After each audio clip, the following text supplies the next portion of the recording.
Bonsoir à tous, c'est Akani. Alors aujourd'hui on va faire une vidéo très simple et très simplifiée. Voilà, je vous résume la situation. Récemment j'ai eu envie de m'acheter un micro pour ma caméra, donc le vidéo micro de chez Rode. Mais le problème c'est que sur le site de Amazon, là où je l'avais trouvé au plus bas, il coûtait quand même un peu moins de 45 € environ. Et en regardant, il y avait quelque chose qui me paraissait bizarre depuis quelques temps déjà.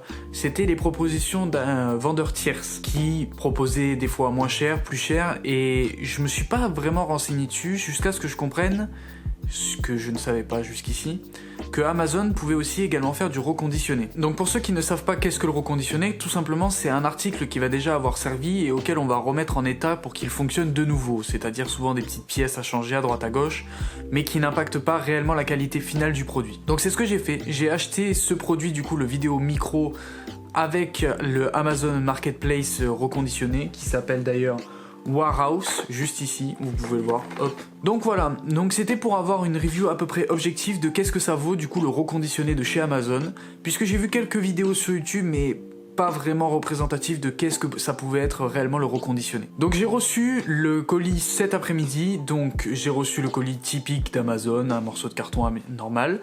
Sur le site internet, j'ai acheté du coup en état comme neuf, donc 35,70 € au lieu de 45 € si je ne dis pas de bêtises. Donc comme neuf, pour eux, ils notifient ça comme étant l'article fonctionne parfaitement bien, juste la boîte est légèrement abîmée.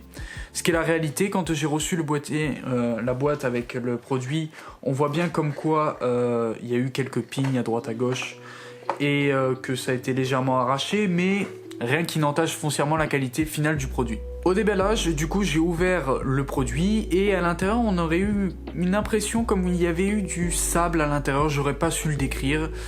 Bon, enfin, j'ai pas pu se poser de questions que ça, c'est du reconditionné, donc pourquoi pas. De là, j'ai fait mes tests pour vérifier si le micro fonctionnait parfaitement bien, et jusqu'ici, comme vous devez vous en douter, le micro qui m'enregistre, c'est bien le vidéo micro de chez Rode. Pour ceux qui se demandent du coup la qualité qu'a le vidéo micro de chez Rode, bah du coup vous en avez un exemple typique puisque cette vidéo complète est enregistrée avec ce micro-ci, il n'y a pas d'autre micro pour la prise de son. Et pour avoir un ordre d'idée, le vidéo micro ça fait ça, mais le vidéo micro sur la caméra du G7 du coup, avec le préampli réglé à 0 dB, pas d'augmentation ni rien. Pour ceux qui se demandent du coup la qualité brute de l'appareil, du coup il y aura des extraits de juste le réglage de la caméra sans le micro, et avec le micro vous verrez la différence.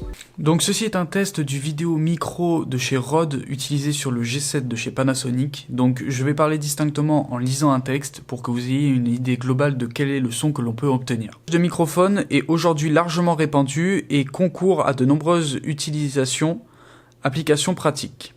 La télécommunication, la sonorisation, la radiodiffusion et télévision, l'enregistrement sonore notamment musical, et des mesures acoustiques. Donc là c'est le son interne du G7 de chez Panasonic, donc je vais faire quelques extraits vidéo comme avec le vidéo micro.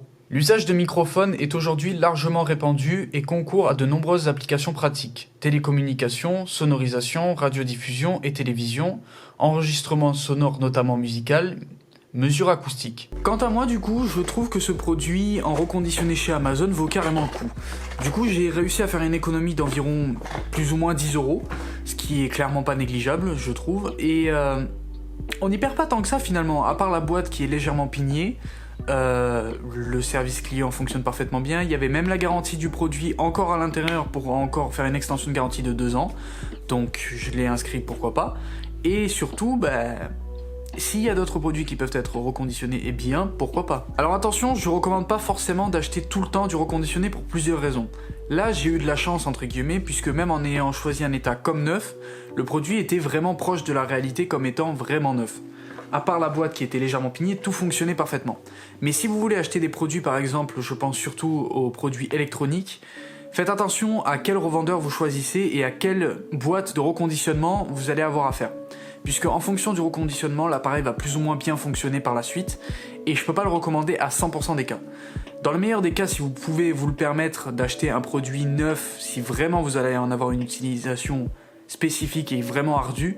Sinon, si vous voulez faire des économies, tentez le reconditionné, mais faites encore attention par quel reconditionneur vous passez. Je pense surtout à Back Market, Rebuy ou ce genre de plateforme sur lesquelles vous avez vraiment des chances d'avoir des appareils à moindre coût, reconditionnés, qui fonctionneront encore très longtemps. Surtout l'impact du reconditionné, c'est surtout bénéfique pour Mère Nature, hein, bisous.